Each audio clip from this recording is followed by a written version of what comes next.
오늘 말씀 함께 봉독하도록 하겠습니다. 오늘 말씀은 열왕기하 14장 1절에서 16절까지 말씀입니다. 열왕기하 14장 1절에서 16절까지 말씀입니다.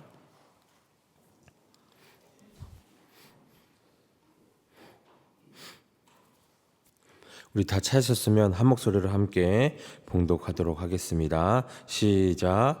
이스라엘의 왕 여호아스가 아들 요아스 제2년에 유다의 왕 요아스의 아들 아마샤가 왕이 되니 그가 왕이 된 때에 나이 25세라. 예루살렘에서 29년간 다스리니라. 그의 어머니의 이름은 여호아단이요 예루살렘 사람이더라. 아마샤가 여호와 보시기에 정직히 행하였으나 그의 조상 다윗과는 같지 아니하였으며 그의 아버지 요아스가 행한 대로 다 행하였듯 오직 상당들을 제거하지 아니하였으므로 백성이 여전히 상당에서 제사를 드리며 분향하였더라. 나라가 그의 손에 굳게 섬에 그의 부왕을 죽인 신복들을 죽였으나 왕을 죽인 자의 자녀들은 죽이지 아니하였으니 이는 모세의 율법책에 기록된 대로 함이라. 곧 여호와께서 명령하여 이르시길 자녀로 말미암아 아버지를 죽이지 말 것이요 아버지로 말미암아 자녀를 죽이지 말 것이라. 오직 사람마다 자기의 죄로 말미암아 죽을 것이니라 하셨더라. 아마샤가 소금 골짜기에서 에돔 사람 10,000명을 죽이고 또 전쟁을 하여 셀라를 취하고 이름을 욕되리라 하였더니 오늘까지 그러하니라. 아마샤가 예후의 손자 요아스의 아들 이스라엘의 왕 요아스에게 사자를 보내 이르되 오라 우리가 서로 대면하자 한지라. 이스라엘의 왕 요아스가 유다의 왕 아마샤에게 사람을 보내 이르되 레바논 가시나무가 레바논 목향의 정가를 보내어 이르 내 딸을 내 아들에게 주어 아내로 삼게 하라 하였더니 레바논 들짐승이 지나가다가 그 가시나무를 짓밟았느니라. 내가 에돔을 쳐서 파하였으므로 마음이 교만하였으니 스스로 영광을 삼아 왕궁에나 내 집으로 돌아가라. 어찌하여 화를 자취하여 너와 유대가 함께 망하고자 하느냐 하냐. 아마샤가 듣지 아니하므로 이스라엘 왕 요아스가 올라와서 그와 유다의 왕 아마샤가 유다의 베스메에서 대면하였더니 유다가 이스라엘 앞에서 패하여 각기 장막으로 도망한지라. 이스라엘 왕 요아스가 베세메스에서 아하시아의 손자 요아스의 아들 유다 왕 아마샤를 사로잡고 예루살렘에 이르러 예루살렘 성벽을 에브라임 문에서부터 성 모퉁이 문까지 400규빗을 헐고 또 여호와의 성전과 왕궁 곳간에 있는 금 은과 모든 기명을 탈취하고 또 사람을 볼모로 잡고서 사마리아로 돌아갔더라. 요아스의 남은 사적과 그의 업적과 또 유다 왕 아마샤와 싸운 일은 이스라엘 왕 역대의 지략에 기록되지 아니하였느냐. 요아스가 그의 조상들과 함께 잠에 이스라엘 왕들과 사마리아에 함께 장사되고 그의 아들 여로보암이 대신하여 왕이 되니라. 아멘. 하나님은 저희들에게 정말 100% 순종을 원하셔요. 그래서 하나님 보시기에 정직했지만 이 산당을 없애지 않아서 이 죄를 허용한 아마샤를 보게 하십니다. 뭐 이 정도면 되겠지라는 이 교만의 마음으로 죄를 허용하는 삶의 모습을 돌아보며 회개를 합니다. 그래서 죄의 틈을 내면 모든 것이 무너짐을 알고 작은 죄 하나라도 용납해서는 안 됨을 우리가 말씀을 통해서 보게 됩니다. 그래서 하나님의 이 은혜의 베푸심에 우리의 자아가 높아져서 정말 이 교만에 이르는 불충한 이 죄를 범하지 말고 우리가 온전히 여태까지 나눴던 것처럼 우리가 말씀 안에서 온전히 우리가 순종하면서 정말 낮은 자세로 주님께 함께 나아가면서 우리가 함께 원하며 말씀을 사모하며 순종하며 나아가셨으면 좋겠습니다. 첫 번째로 우리가 1절과 4절에 보면 이 이스라엘 왕 요아스의 아들 이 요아스가 제2년의 유다 왕 요아스의 아들 아마샤가 유다 왕이 되었어요. 이 아마샤는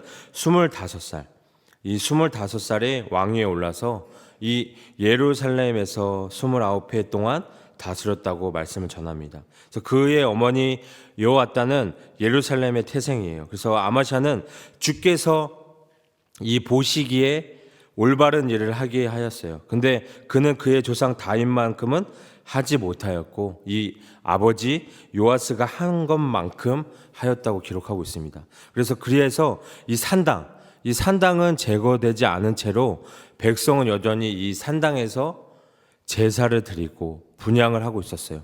그래서 오늘 이 말씀을 통해서 이 여호와 보시기에 정직히 행했느냐를 이 다윗과 같이 진실되게 행했느냐를 기준으로 왕을 평가합니다. 그래서 산당을 제거했느냐도 중요하게 보고 있어요. 근데 이 요아스는 처음에는 신앙적으로 출발을 잘했어요. 그는 성전에 숨어서 7년간 또 자랐죠. 이 여호와다 제사장이 살아있는 동안 그는 정치를 잘했어요. 근데 그러나 여호와에다가 죽자 그는 방백들을 의지합니다. 그래서 유다의 방백들이 우리와 손잡자여서 그는 바알을 끌어들여요. 그래서 아람의 군대 공격을 받습니다. 그래서 이 요아스는 여호와에다는 버팀목을 잃고 나서 지방 지도자와 연합해서 또 우상을 숭배를 합니다. 은혜를 잊고 이 여호와다의 아들 사가랴를 죽여요. 그러다 신하에 의해서 독사를 또 당합니다. 이 아마샤도 처음에는 신앙적으로 어떻게 잘 출발을 했어요. 그러나 이 에돔과 싸우다가 승리한 후에는 교만해진다는 것이에요. 그래서 이 우시아도 제2의 솔로몬이라고 불릴 만큼 정치를 또 잘합니다. 근데 우시아는 나중에 교만해서 제사장만이 하는 분향을 하다가 또 죽임을 당합니다. 많은 사람이 처음에는 정말 이 하나님의 말씀대로 성경적으로 잘 출발을 하다가 막 은혜를 많이 받고 축복을 많이 받아. 그 후에는 또 어떻게 되죠? 교만하고 타락해진다는 거예요. 그래서 사람이 자신을 믿으면 반드시 변하게 돼 있다는 것입니다. 우리는 끝까지 성경을 붙잡고 이 말씀을 붙잡고 나아가야 한다는 것이에요. 그러면 우리는 변하지 않고 부패하지 않는다는 것입니다. 그래서 가장 믿었던 사람이 더 부패할 수 있어요. 그리고 조금 성공하면 불러서 이곳저곳에서 막 이야기도 하고 합니다. 그러다가 교만해지고 또 실패해지고 밑으로 점점점 내려가게 된다는 거예요. 그래서 끝까지 우리는 정말 이 성경 말씀을 붙잡고 하나님의 이 은혜임을 알고 우리가 겸손히 나아갈 줄 알아야 된다는 것입니다. 그래서 하나님께서 우리를 정말 24시간 함께 지켜봐 주시고 지켜주신다는 것을 잊지 마시고 우리가 말씀 안에서 오로지 말씀 안에서 거하시며 함께 나아가셨으면 좋겠습니다. 5절과 7절에 보면 이 아마샤는 반역자들이 아버지 요아스를 죽이는 바람에 왕이 됐어요. 그렇기 때문에 이 왕위에 오르는 과정만큼이나 왕권을 강화하는 과정도 쉽지 않았다는 것입니다. 하지만 마침내 이 아마샤가 권력을 쥐고 왕권을 강요해서 즉 아버지를 죽인 반역 세력들을 제거를 합니다. 하지만 이 아마샤는 그의 자손들까지 모두 죽이는 일은 하지 않았어요. 이 열왕기 저자는 그 이유를 아버지 죄 때문에 아들을 죽이지 말고 아들 죄 때문에 아버지를 죽이지 말라는 모세의 율법을 따랐기 때문이라고 설명을 하고 있습니다. 여기서 언급된 이 율법은 신명기 24장 16절, 이 사상이 이전에는 잘 등장하지 않다가 이 명시적으로는 드러나는 것은 여기가 처음으로 볼 수 있습니다. 그리고 에스겔 18장 2절에서 3절에 보면 이 에스겔 선지자는 아버지가 신포도를 먹었으므로 그의 아들의 이가 시다는 속담을 쓰지 말라고 합니다. 그리고 예레미야도 31장 29절에서 30절에서 동일한 말을 또 하고 있습니다. 이것은 아마샤가 여호와의 말씀에 순종하는 신실한 인물이었다는 것을 또 우리에게 나타내주고 있다는 것이에요. 그래서 이 7절에서 아마샤의 업적은 에돔을 물리치고 영토를 넓힌 것으로 그는 이 송은 골짜기에서 에돔과의 전쟁에서 승리하고 이 포로로 잡은 10,000명의 사람들을 절벽에서 떨어뜨려 죽입니다. 그래서 이 부분에 대한 설명은 역대하 25장 12절에서 좀 더 자세하게 설명을 또 해주고 있어요. 이 고대 사회에서 포로는 노예로 삼거나 팔고 그것도 여의치 않은 경우에는 죽였어요. 그래서 그들이 다시 군인이 되어서 오는 것을 방지하기 위한 전쟁 방식이라는 것입니다. 그들은 이 에돔에게 승리를 하면서 셀라를 취하게 되었어요. 그래서 오랜만에 등장하는 이 이스라엘의 승리의 소식이라는 것입니다. 이 여기 셀라는 오늘날의 페트라, 인접한 이 지역으로 보고 있어요. 그래서 이 지역은 일시적으로 점령한 땅이 아니라 이 영구적으로 유다 땅에 편입된 땅으로 볼 수 있습니다. 그래서 이 부분에서 열왕기 이 기자는 사상이 분명히 드러나고 있어요. 아마샤가 하나님의 말씀에 순종한 것과 이 에돔과의 전쟁에서 승리를 하고 셀라를 정복한 것을 이 연결시켜서 여호와께 순종하면 하나님께서 전쟁에 승리를 주시고 땅도 얻을 수 있게 해주신다는 이 말씀을 전하고 있다는 것입니다. 그래서 이스라엘의 성공과 실패는 하나님 말씀에 순종하는지, 하나님 말씀에 순종한지 여부에 달린 문제라는 것을 여기서 이 말씀을 통해서 분명히 보여주고 있다는 것이에요. 그래서 8절에 보면 그때의 아마샤가 예후의 손자 여호아스의 아들인 이 이스라엘의 여호아스 왕에게 전령을 보내서 서로 직접 만나 힘을 겨루어 보자고 제안을 합니다. 이 요세푸스의 역사에 의하면 복종하라고 편지했다고 합니다. 이 복종하지 않으면 칼로 해결해 보겠다고 했다는 것이에요. 그는 이 10만 용병들이 가면서 이 피해를 준 것에 대해서 복수하고자 합니다. 그래서 이 북이스라엘의 버릇을 고치자고 한다는 것이에요.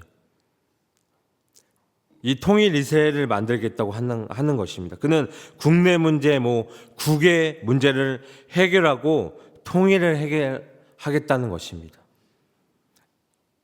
하나가 되는 것이 어렵죠. 하나가 되는 것이. 통일은 쉬운 것이 아니에요. 9절과 10절에 보면 이 이스라엘의 요아스 왕은 유다의 아마사 왕에게 사람을 보내서 이렇게 화답을 합니다. 레바논 가시나무가 레바논의 백향몬에게 전가를 보내어서 이 백향몬의 딸을 며느리로 달라고 청하는 것을 보고 이 레바논의 들짐승이 지나가다가 그 가시나무를 짓밟는 일이 있다는 비유를 말을 하고 있습니다. 이 아마샤가 붙어보자고 하자 이 요아스 왕은 어떻게 가시나무가 백향목과 싸우자고 하느냐 이야기합니다.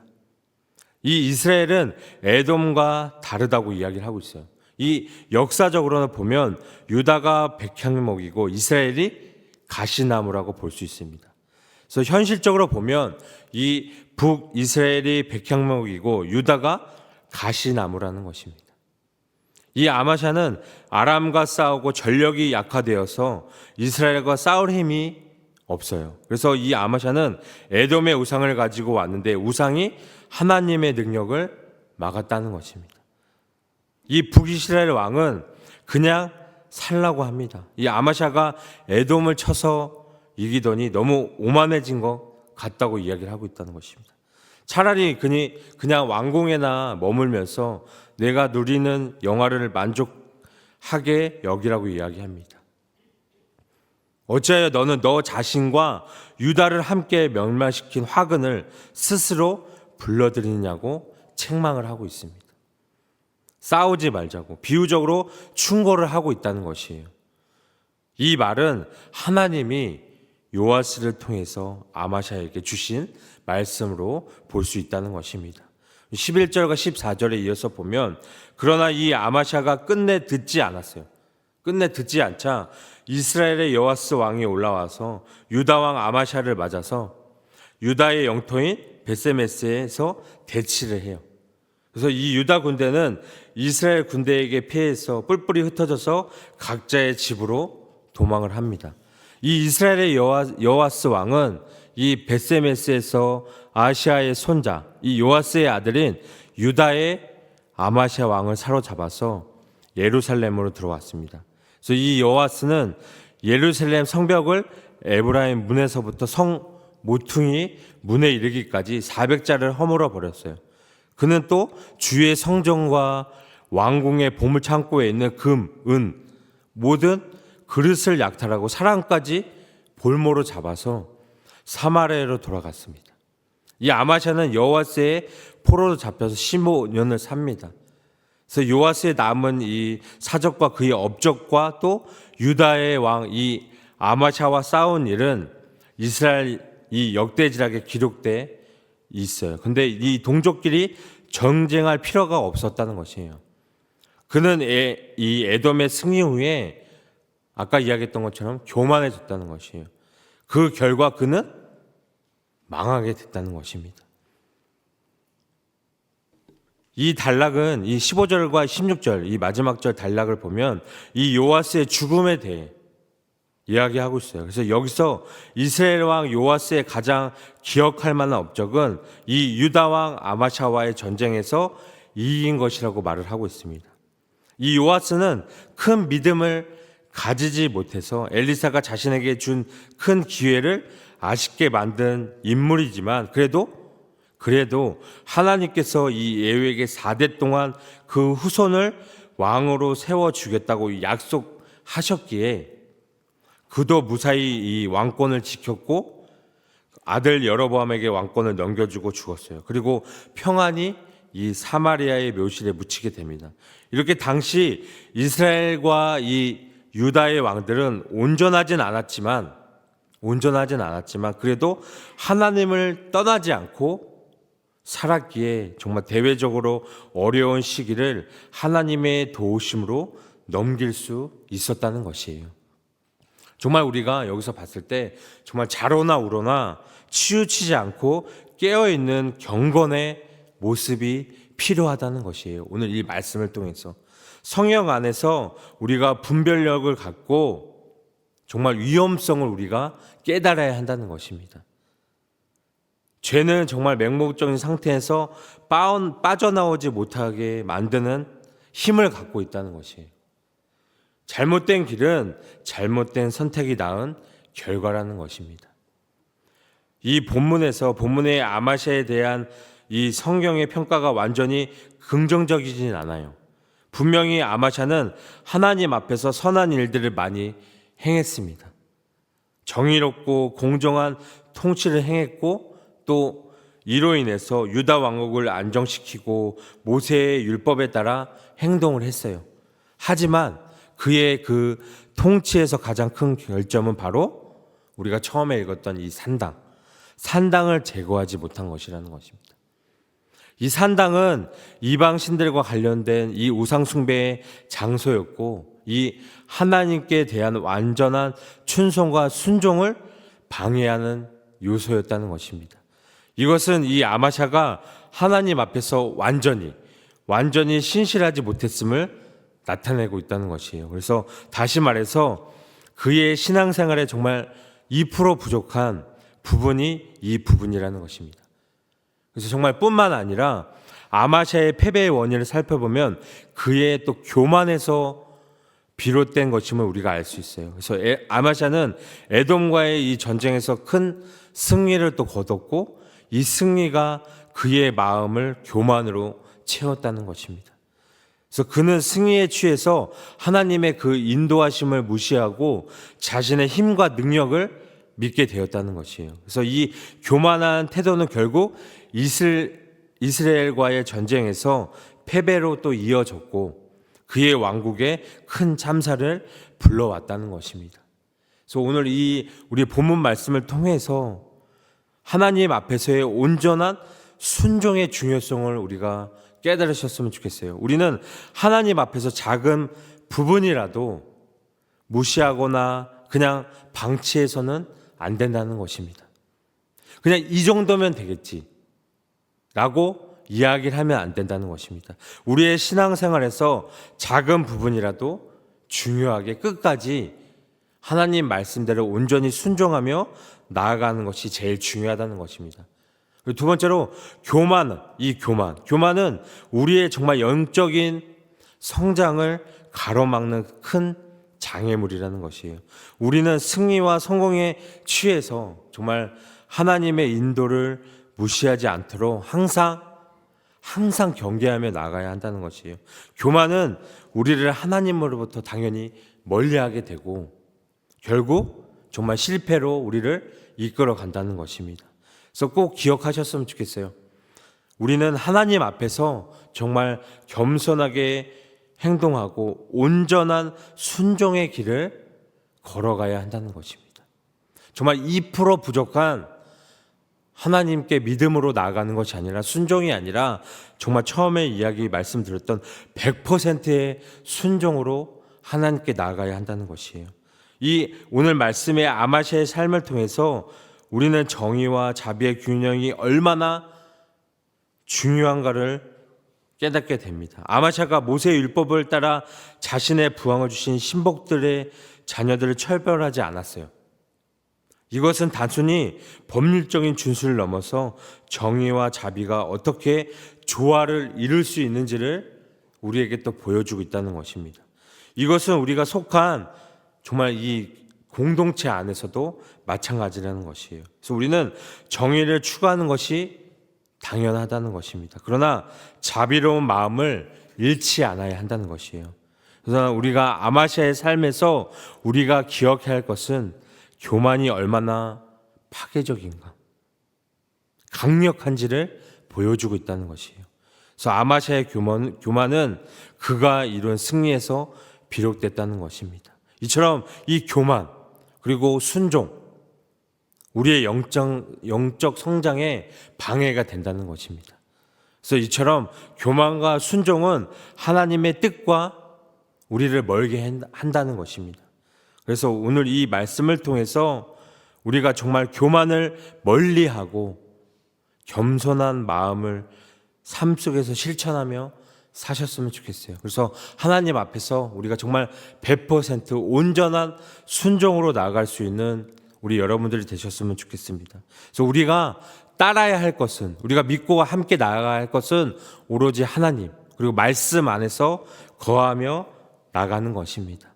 그 길이 아무리 좁은 길이라도 우리가 정말 그 길을, 그리고 하나님 한 분만을 의지하면서 정말 우리가 100% 순종하고 우리가 교만하지 말고 하나님께 온전히 순수히 나갈 수 있는 우리 여러분들 되기를 오늘 이 시간 소망합니다.